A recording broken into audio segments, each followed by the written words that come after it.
Vamos a comenzar leyendo Marcos capítulo 12, versos 29 y 30.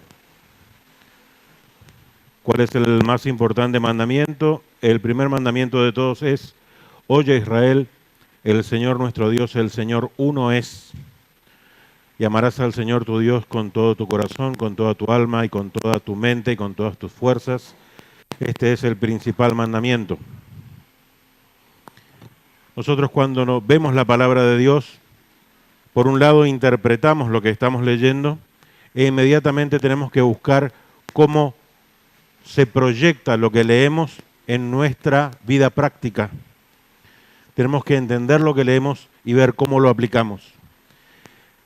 En este caso estamos viendo que el Señor está repitiendo un pasaje que se encuentra en el libro de Deuteronomio, el capítulo 6, verso 4 en adelante. El punto acá es que el Señor nuestro Dios, el Señor uno es.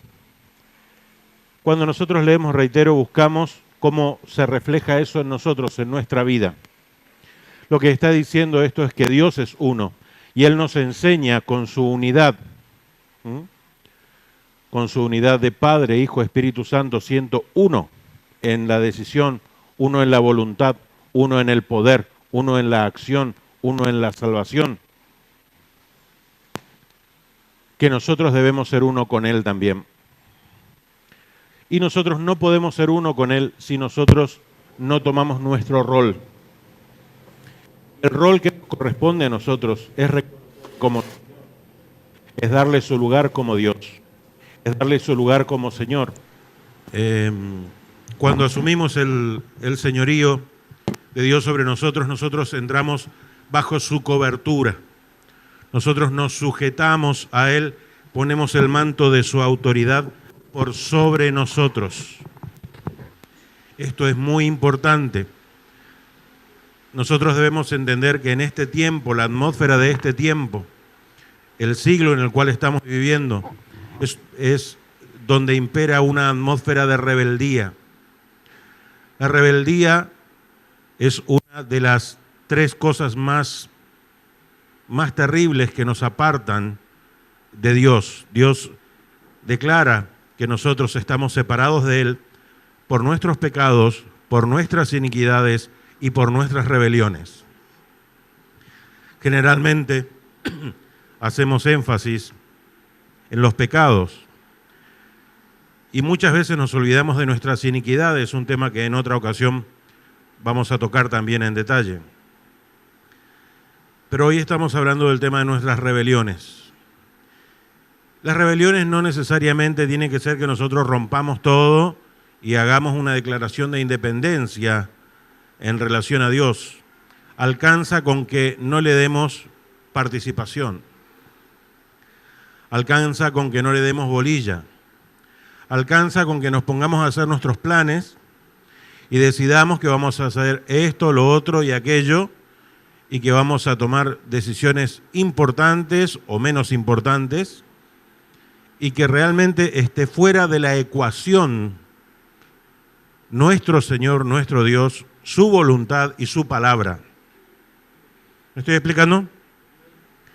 Cada vez que yo me manejo solo, cada vez que yo tomo decisiones y tengo a Dios totalmente afuera de mis planes, no lo pongo por el motivo último, por el más importante de mi vida, de mi proyecto, de mi acción, entonces yo estoy tomando decisiones independientes de Él.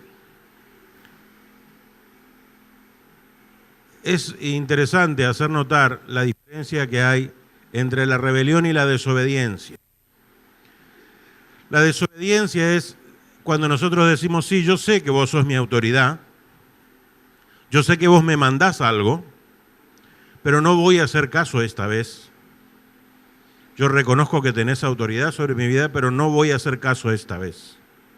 La rebeldía es: vos no sos nadie para mandarme. No me interesa si mandás o no mandás. A mí no me mandás. Y no me interesa lo que pensás. Y no me interesa tu autoridad. ¿Me estoy explicando? Es terrible. Es un principio satánico. La rebelión es un principio satánico. Es mucho más grave que la desobediencia, porque a veces cuando una autoridad se equivoca en una orden y nos ordena hacer algo que no corresponde a la justicia de Dios, nosotros tenemos la oportunidad de desobedecer, porque no podemos reconocer como de parte de Dios una orden que es contraria a su justicia. ¿Me estoy explicando? ¿Sí? Algunas autoridades pueden emitir órdenes que van en contra de aquella causa por la que fueron puestas por autoridad. Dios puso por autoridad a nuestros padres. Pero si nuestros padres no quieren iniciar en el camino del crimen, nosotros tenemos la libertad de desobedecerle. Y tenemos, es más, el respaldo de Dios si le desobedecemos en cuanto a la injusticia. ¿Se comprende lo que digo? O sea que en cuanto a la desobediencia hay tiene un aspecto, una gama, digamos, de responsabilidad y tiene una lógica también. Pero la rebelión, es decir, a Dios, que Dios no está en el trono, Dios no manda nada, no tiene nada que ver con nosotros y que nosotros nos manejamos totalmente solos. Generalmente suele ser así nuestra vida, que la llevamos con cierta ceguera y que no reconocemos el señorío de Dios hasta que no nos está doliendo algo muchísimo, hasta que no estamos bajo algún juicio, alguna crisis, hasta que no estamos pasando el fruto de nuestra rebelión, no prestamos atención. Le digo lo que nos pasa a muchos, tal vez a usted no le pase, espero que no, pero suele ser así. ¿Y cuál es el propósito de esta palabra que estamos compartiendo? Que no tengamos que llegar a ese momento, a esa situación de angustia, a esa situación desesperada, a esa tragedia en la que tenemos que clamar a Dios que se acuerde de tener misericordia de nosotros. Porque muchas veces llegamos ahí porque actuamos con rebelión, actuamos despreciando su autoridad, despreciando su consejo, despreciando su palabra, despreciando su advertencia, despreciando a sus consejeros, despreciando la Biblia, despreciando a los profetas, despreciando todo. Entonces de repente nos transformamos. Dios ya podría tener un poco de misericordia de mí, ¿eh? ¿No creen que he sufrido mucho? Y ahí sí, ahí somos creyentes. Dice, che, qué terrible que es Dios. No, ve cómo estoy sufriendo. Pero vos no querés pagar ninguna consecuencia por las decisiones libres que tomaste en contra del consejo, en contra de la voluntad, en contra de la identidad de Dios, quien es Señor sobre toda la creación. Por eso es tan importante este tema, que lo entendamos, que no vivimos en un mundo sin autoridad. La autoridad lo atraviesa absolutamente todo. Vivimos en una atmósfera atravesada por la autoridad. Dios es autoridad sobre el universo entero. Él estableció sus leyes. Por medio de esas leyes el universo se sostiene. ¿Qué sería el universo si la autoridad de Dios no fuera eficiente?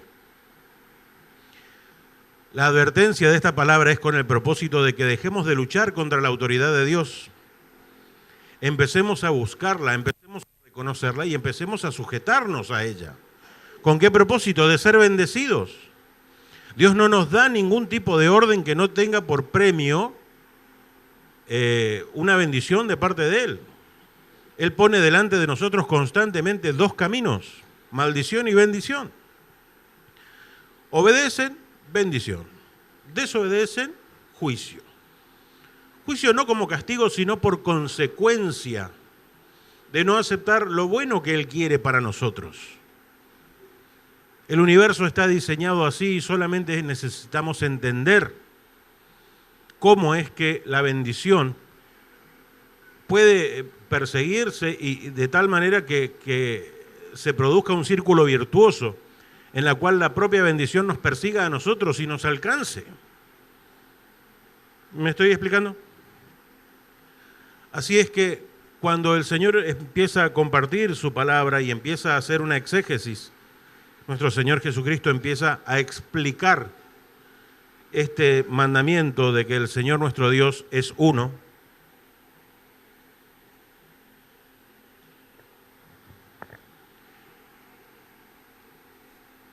Lo explica con todo detalle ya en los evangelios.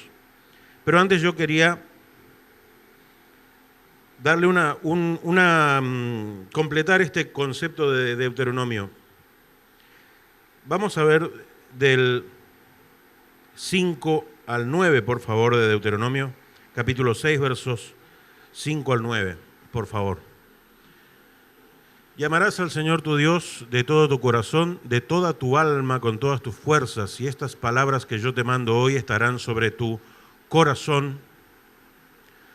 Las repetirás a tus hijos, hablarás de ellas estando en tu casa, andando por el camino, al acostarte, cuando te levantes, y las atarás como una señal en tu mano, estarán como frontal entre tus ojos, y las escribirás en los postes de tu casa y en tus puertas.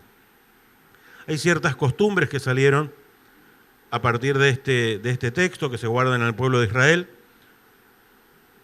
Una de estas costumbres se llama el tefilín. El tefilín, que en el Nuevo Testamento se ha traducido como filacteria, creo yo erróneamente, porque filacteria significa amuleto. Y no son amuletos, aunque algunos los quieran usar como amuletos de la suerte, sino que son, más bien estas filacterias, tienen un propósito didáctico. Ustedes habrán visto algunos judíos ortodoxos que se atan una cajita de cuero acá en la frente y luego se ponen una tira de cuero enrollada en el brazo izquierdo y luego en el dedo, y estar sujeta la cabeza, sujeto el brazo del corazón y rodeado el brazo, sujeto también a la palabra. Es decir, es un símbolo eficiente, es para hacer como un anclaje en la memoria, en el físico, en el cuerpo, que le permite a uno tener una experiencia por la cual aprende de manera didáctica, reitero, no tiene eso un poder ni mágico ni espiritual.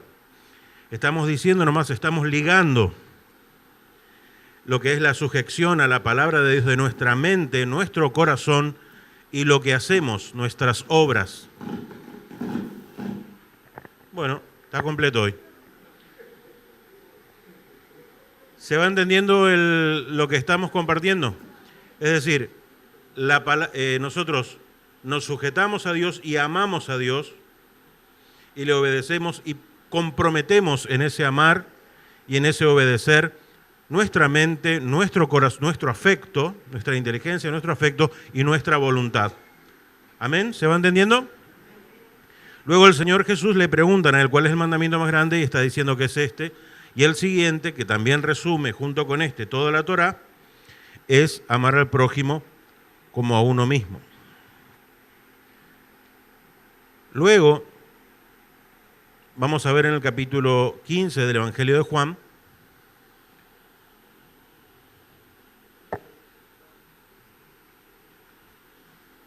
lo que se conoce como el mensaje de la vid. Dice el Señor, yo soy la vid y ustedes son los pámpanos.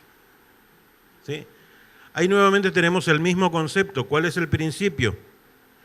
Dios es uno, Dios es la fuente de la vida, es la fuente del ser, es la fuente de la existencia, la fuente de toda bendición. Él es la vida. Yo soy la vid verdadera y mi Padre es el labrador. Todo pámpano que en mí no lleva fruto lo quitará, y todo aquel que lleva fruto lo limpiará para que lleve más fruto. Ya ustedes están limpios por la palabra que les hablé. Permanezcan en mí y yo en ustedes. Permanezcan. No está diciendo, engánchense de mí. Ya estamos enganchados, ya estamos conectados. No necesitamos hacer un trasplante. Dios nos trasplantó. Dios nos insertó, nos ha injertado. Dios nos ha hecho parte de Cristo. ¿Cuándo lo hizo? Cuando nos reveló la identidad de su Hijo. La revelación de la identidad de su Hijo es un milagro. La revelación de la identidad en su Hijo es un acto voluntario de Dios el Padre. Nadie viene a mí si el Padre no le enviare. Y nadie conoce al Padre sino por mí. Es un milagro que nosotros reconozcamos, que sea el objeto de nuestra fe una persona que vivió 2000 años. ¿Qué hacemos aquí? Esperando la gracia de Dios en el nombre suyo. ¿Qué es lo que nos revela? ¿Qué es más fuerte que un argumento, que una política? Suelo recordar esta frase que compartió un hombre de Dios acá en este púlpito. Revelación mata argumento. Revelación mata argumento. La revelación es mucho más poderosa que la argumentación. La revelación es mucho más poderosa que una costumbre, que una filosofía. La revelación de Dios es inobjetable, indiscutible.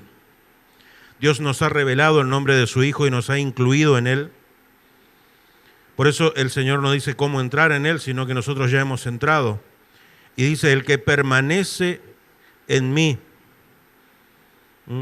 el que permanece en mí y yo en Él, éste lleva mucho fruto, porque sin mí nada pueden hacer. El que no permanece en mí, dice, será echado fuera como pámpano y se secará, y los tomarán y los echarán en el fuego y arderán. Pero fíjense esto en el verso 7 de Juan 15, 7. Si permanecen en mí y mis palabras permanecen en vosotros. Y mis palabras permanecen. ¿Qué significa esto? Permanecer en Él es permanecer en la obediencia de Él. Permanecer en la obediencia a su palabra. Si yo permanentemente tengo delante de mí dos caminos, uno marcado por su palabra y otro en desobediencia a su palabra, y yo desobedezco, y desobedezco, y desobedezco, o me rebelo, no me interesa. Yo sé que la palabra de Él me impide hacer algo, pero yo decido voluntaria, libremente, rebelarme contra su palabra y no obedecerla. Yo estoy generando un corte en mi relación con Él. Yo dejo de reconocerle como Señor, quito de sobre mí su autoridad. Corto mi relación. Él quiere cubrirme, Él quiere seguir dándome su cobertura, influyéndome su vida. Pero yo he decidido desvincularme, sacarme su autoridad de encima. Y eso tiene las consecuencias que estamos viendo. No permanecer en Él. El que no permanece será echado fuera como pámpano y se secará, y los quitan, los echan en el fuego y arden.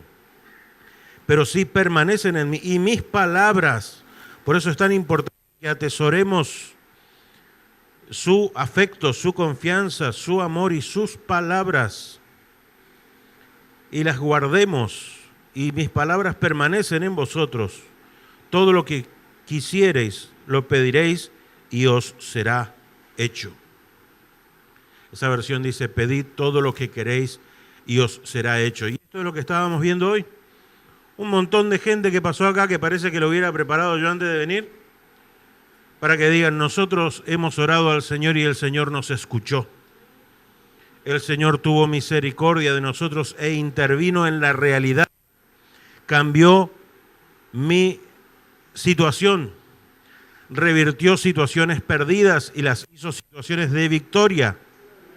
Dios se glorificó. Y eso lo estamos viendo y cada vez más seguido y cada vez más en la vida de todos nosotros que vamos creciendo en la fe.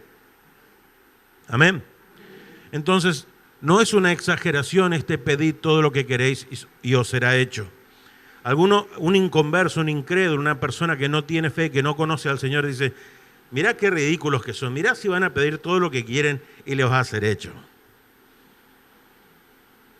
El tema es que acá ya hay muchos que podemos levantar la mano y decir, Dios es fiel. Amén. Por eso es tan importante que prestemos atención a esto, que sepamos que existe una atmósfera de autoridad, que nosotros debemos guardar esa atmósfera de autoridad de Dios sobre nuestra vida. El manto de la autoridad de Dios sobre nosotros debemos portarlo con nosotros. No movernos de una manera alocada, no movernos como sin cabeza. Él es nuestra cabeza, Él es nuestro Señor, Él es el jefe de nuestra empresa, de nuestro negocio, de nuestra familia, de nuestro viaje, de cualquier cosa que emprendamos. Él señorea. Debemos dejar de movernos en la oscuridad, de pensar que podemos vivir de cualquier manera y después pedir que nos socorra, y si no llega a socorrernos, nos volvemos propagandistas del enemigo.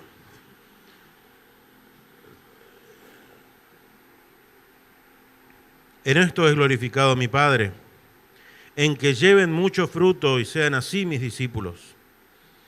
Como el Padre me amó, yo los amé, permanezcan en mi amor. Si guardan mis mandamientos, van a permanecer en mi amor. Ya más claro que eso. Si guardan mis mandamientos, estamos tan acostumbrados, se ha vuelto tan común de esta época la anomia, la rebeldía. Yo me manejo solo, yo no le doy cuentas a nadie. ¿Quién es tu autoridad espiritual, hermano? Yo me tapo los ojos. Ahí mirá vos, el Señor. ¿Quién es tu autoridad espiritual? ¿A quién reconoces como autoridad espiritual en tu vida?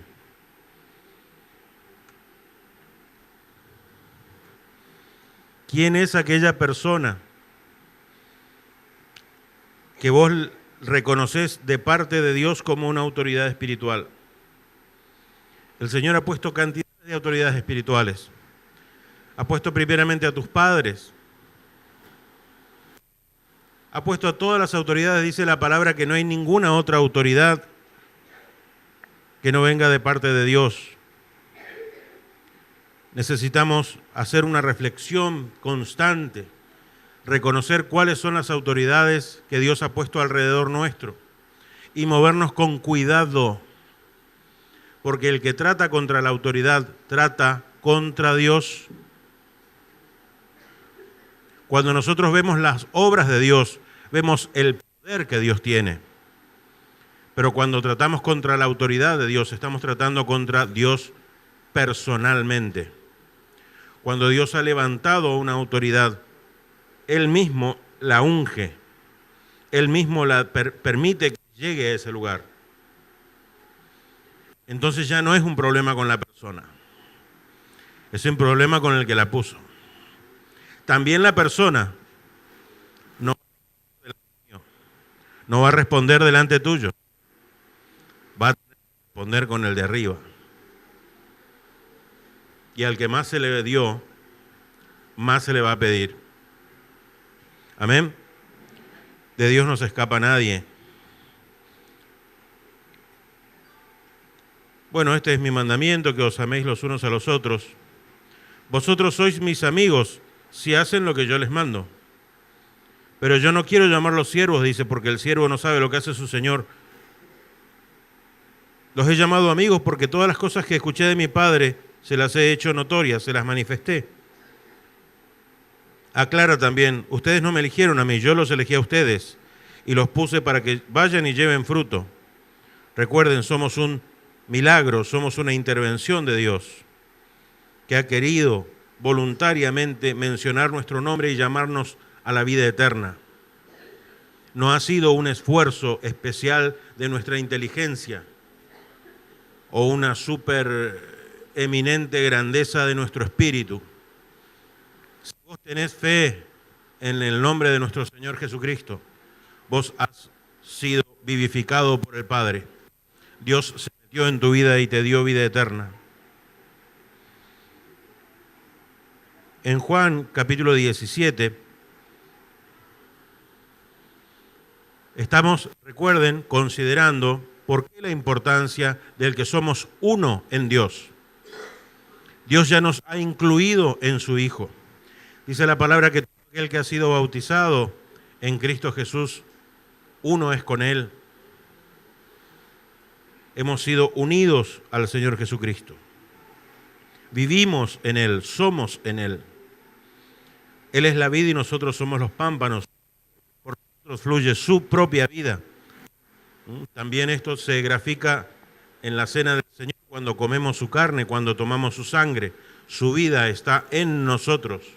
Su espíritu está en nosotros. Juan 17, verso 7, ahora han conocido que todas las cosas que me has dado proceden de ti. Está hablando nuestro Señor Jesucristo en una oración sumo sacerdotal antes de ir a Getsemaní y ser entregado. En esta oración final habla con el Padre, dice, las palabras que me diste, yo se las di. Ellos las recibieron y reconocieron que salí de ti y han creído que tú me enviaste. Yo ruego por ellos, no ruego por el mundo, sino por los que me diste porque tuyos son, es decir, nosotros. Y todo lo mío es tuyo y todo lo tuyo es mío. Y he sido glorificado en ellos. Y ya no estoy en el mundo, mas estos están en el mundo. Yo voy a ti, Padre Santo, a los que me has dado, guárdalos en tu nombre, para que sean uno así como nosotros. Él nos ha hecho uno. Él pidió al Padre y el Padre nos hizo uno. La cosa es, ¿nosotros hemos entendido que somos uno? ¿Cómo sabemos si hemos entendido o no que somos uno? Cuando nos interesa el de al lado. Cuando nos interesa si las cosas le van saliendo al de al lado. Si el de al lado está en comunión, si puede permanecer en comunión, si ha caído y le podemos ayudar a levantarse, si está confundido y le podemos aclarar el panorama. ¿Me estoy explicando?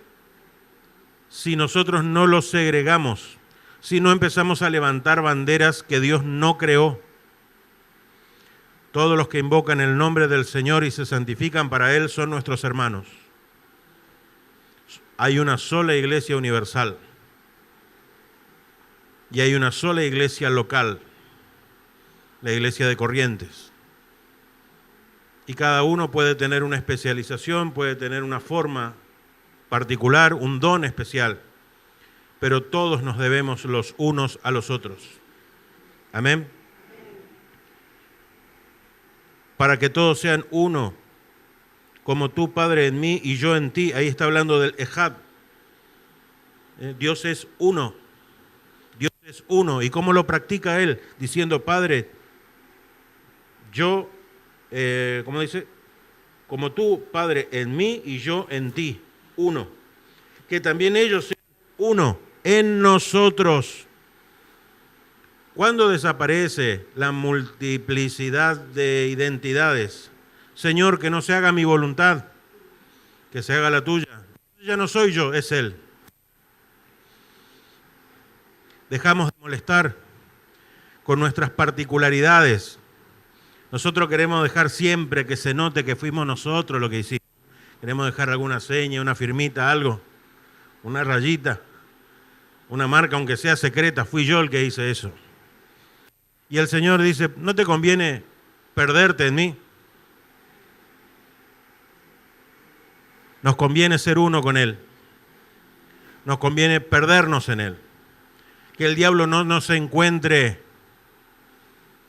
Que el diablo cuando nos busque encuentre a Él. Vamos a ver si se anima. Yo en ellos y tú en mí, para que sean perfectos en unidad, para que el mundo sepa que tú me enviaste y que los has amado a ellos, como también a mí me has amado. Estas oraciones el Padre ya las ha contestado. El tema es que nosotros no nos damos por enterados. Debemos empezar a disfrutar de esta unidad. Debemos empezar a poner en práctica esta sujeción. No esperar que nos sacuda la crisis, que nos caiga como un rayo, como una mala suerte.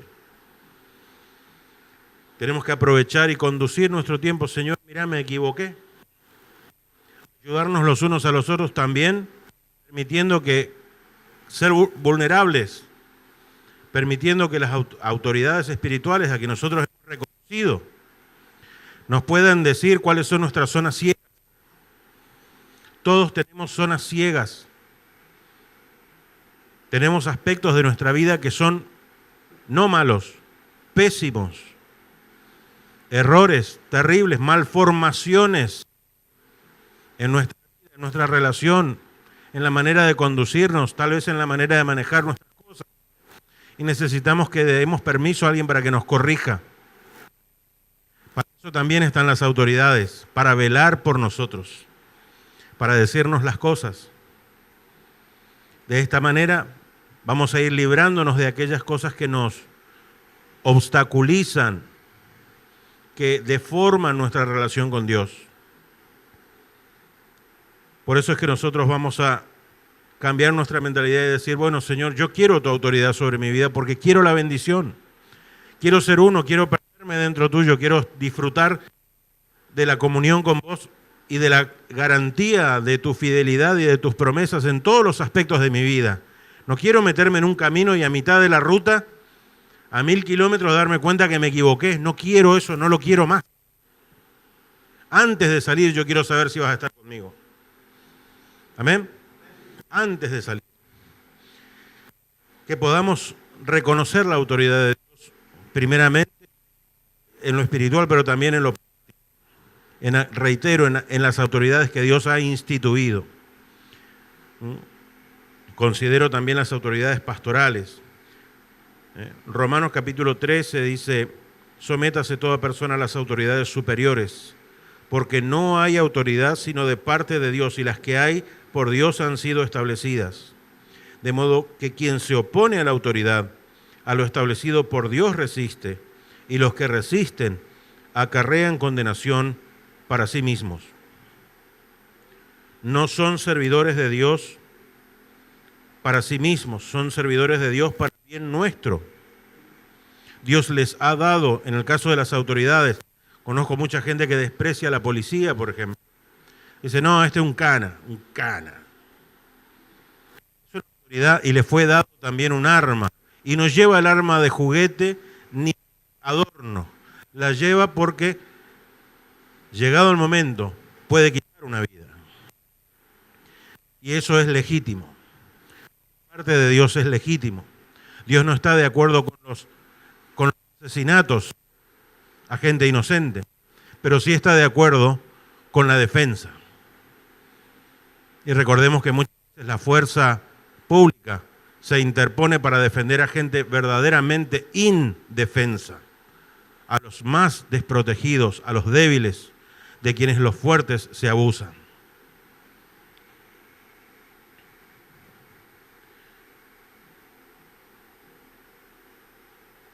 Quiero ir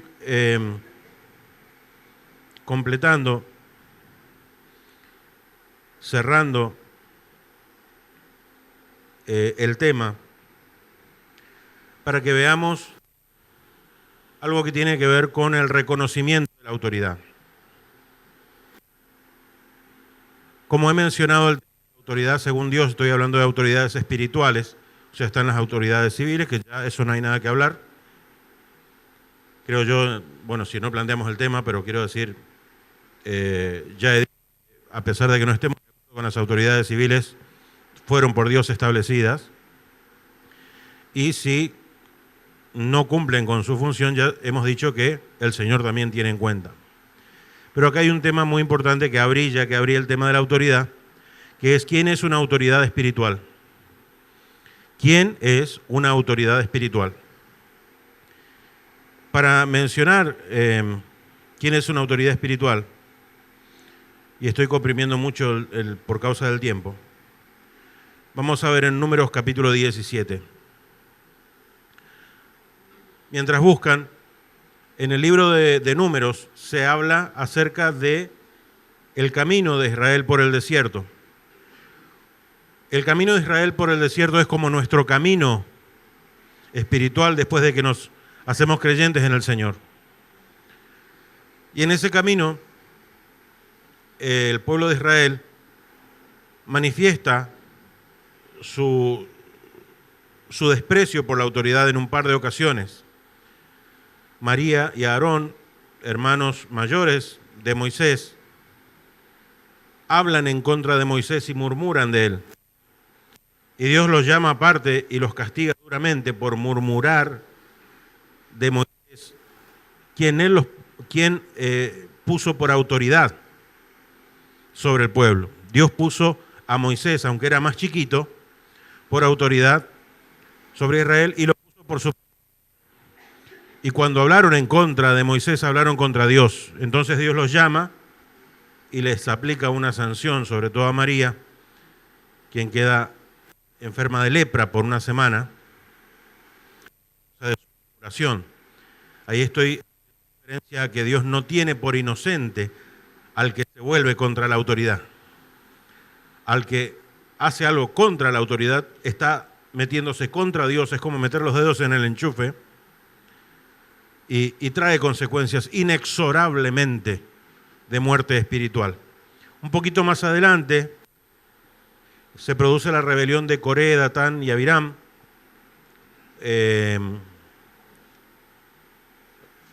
Parte de los líderes del pueblo de Israel se levantan contra Moisés. Como diciendo, bueno, ya basta, ustedes nos rebelamos porque ustedes nos hacen mal las cosas, nosotros vamos a hacer las cosas bien. En esa rebelión, los que se levantan contra la autoridad que Dios estableció, ni se enfermaron, ni fueron a juicio, ni tuvieron que esperar 20 años para darse cuenta que se equivocaron. Dios directamente abrió la tierra y fueron vivos al infierno. Ellos, sus familias y sus posesiones. Se los cuento rapidito porque si les empiezo a contar toda la historia, vamos a estar hasta mañana. Pero no sé si me estoy explicando. El libro de los Números va mostrando en forma creciente desde la rebelión contra la autoridad de Dios de corazón y de boca hasta la rebelión abierta. Rebelión abierta, juicio abierto. Chao. Muerte espiritual. Es decir, se rompe la relación entre Dios y la persona por causa de abrigar o de llevar ya directamente adelante una rebelión contra la autoridad por Dios establecida. ¿Se entiende? Esto es un tema muy serio. Mucha gente ha muerto espiritualmente en las congregaciones por levantarse contra la autoridad. ¿Se está entendiendo? Entonces, ¿quién es una autoridad para que tengamos cuidado? Y por eso buscamos número 17 del verso 12 en adelante. Se produce un conflicto. Bueno, ¿y quiénes son las autoridades y a quién vamos a reconocer? Entre los príncipes hablan estas cosas. Habla a los hijos de Israel. Toma para ellos una vara por cada casa de los padres, de todos los príncipes de ellos, 12 varas, conforme a las casas de sus padres. Y vas a escribir el nombre de cada uno sobre su vara. Y vas a escribir el nombre de Aarón sobre la vara de Leví, porque cada jefe de familia de sus padres tendrá una vara. Aarón es hijo de Leví, de la tribu de los levitas. La vas a poner en el tabernáculo de reunión delante del testimonio donde yo me voy a manifestar a ustedes. Versículo 5, y va a florecer la vara de Aarón, va a florecer la vara del varón que yo elija. Y haré cesar delante de mí las quejas de los hijos de Israel. Mucha queja, mucho diálogo, mucho rum rum, mucho murmuración. ¿Sabes qué? Cada príncipe va a poner su vara con el nombre, yo voy a elegir quién es y después de eso no quiero escuchar más nada de queja y van a saber quién es mi autoridad. Moisés puso las varas delante del Señor en el tabernáculo, verso 7, verso 8. Al día siguiente vino Moisés al tabernáculo del testimonio, la vara de Aarón de la casa de Leví había reverdecido. Es decir, un palo seco ya no estaba seco, estaba verde. Había echado flores, arrojado renuevos, salieron ramitas nuevas, y producido almendras en una noche.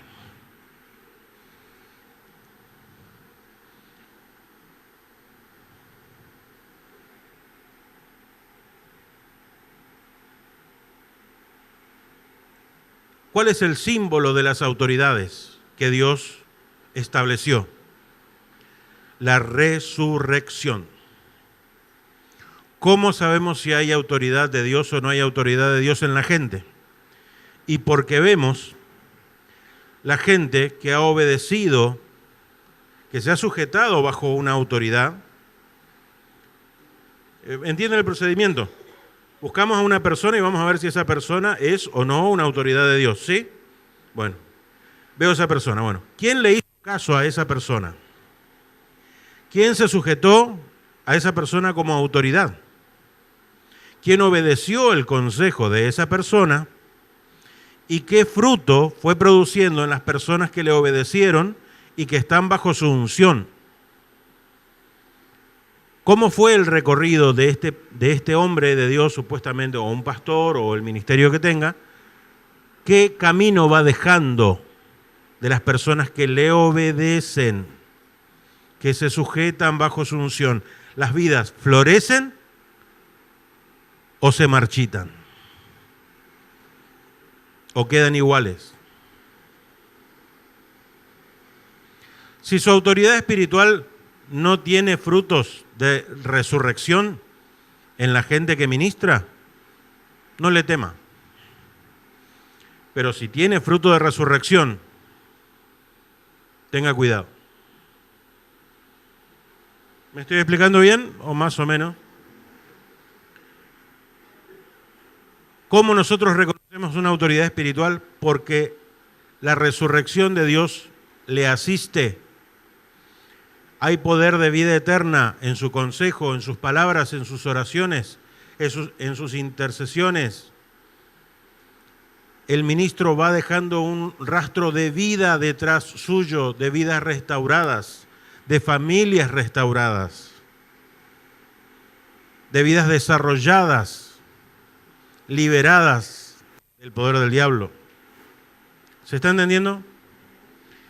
¿Por qué? Porque hay poder de resurrección de un báculo, una vara que estaba seca, muerta. Dios muestra que puede volver a vivir, reverdecer, fructificar.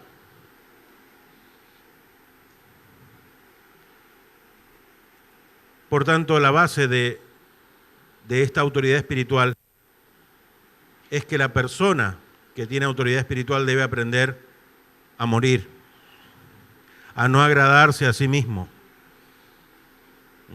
a dejar que Dios viva a través de él. Para eso es necesario cada día tomar la cruz y seguir al Señor. La gente que toma la cruz le da lugar a la resurrección.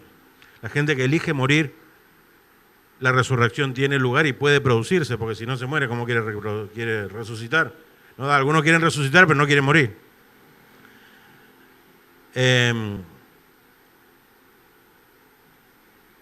Por tanto, es difícil ser una autoridad espiritual.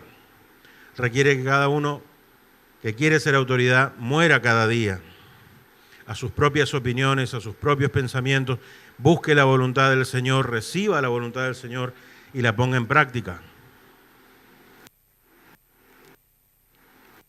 Vamos cerrando entonces hay un pasaje de la epístola a los Hebreos, el capítulo 13, creo que es, verso 5, si no me equivoco. Si mal no me equivoco, dijo uno. No, me equivoqué bien, no era ese.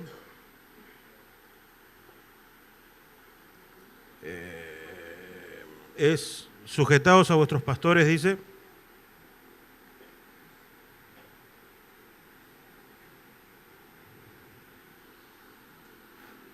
Tal vez lo puedan encontrar. 13:5.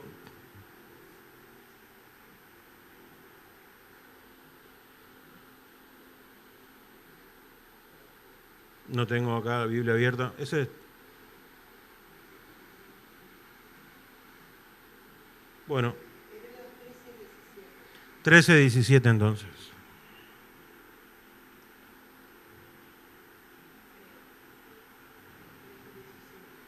Ahí está. Obedeced a vuestros pastores. La palabra obedeced en este caso sería mejor traducida, dejaos persuadir. Dejaos persuadir. No se trata tampoco de que se nos dé una orden con un ladrido. Se trata más bien de que te dice, mira, yo veo que lo mejor para tu vida va a ser este consejo. Y lo que la palabra te pide es que te dejes convencer. Déjate convencer. Permitile que te dé un buen consejo y permitile que te bendiga con un consejo de parte de Dios. Deja que tu pastor te convenza y sujetate. ¿Por qué? Porque ellos velan por vuestras almas. Dios les dice, hey, acordate de esta alma que yo hice que vaya a tu congregación. Yo la mandé a tu congregación. Por eso vos, como cuando dijo Jesús, dice, si alguien viene a mí, yo no le echo fuera. ¿Por qué viene? Y porque lo mandó el Padre. ¿Se está entendiendo? Entonces, si vino, deben velar. ¿Y qué más? Van a dar cuenta de las almas que el Señor le encomienda. Por tanto, seamos respetuosos. Es una carga muy grande. No hacemos ninguna gracia en comportarnos como adolescentes, tratando de engañarnos a nosotros mismos. Reconozcamos la autoridad de Dios. Reconozcamos la palabra de Dios, que es para nuestro bien, que es para nuestra salvación. No seamos torpes. Yo ya digo, gente grande que ha sufrido mucho castigo por la desobediencia. He aprendido en la desobediencia. He aprendido a causa de los errores también, mayormente. Así que les recomiendo que se dejen persuadir por la autoridad y permitan que Dios les haga un ámbito de restauración donde Él pueda derramar sus bendiciones, porque eso es lo que Él quiere. Dios no tiene pensamientos de mal con nosotros. El Señor nos infunda un sano temor a su autoridad, que podamos reconocerla, que podamos reconocer la autoridad de su palabra y que podamos reconocer la autoridad en cada lugar para que podamos ser muy bendecidos. Cuando subimos al colectivo, el chofer es la autoridad. Buenas tardes, jefe. Cuando llegamos a un comercio, el dueño es el jefe ahí. El policía en la calle. El jefe de familia en la casa. En cada lugar hay una autoridad. Y Dios está ahí respaldándola.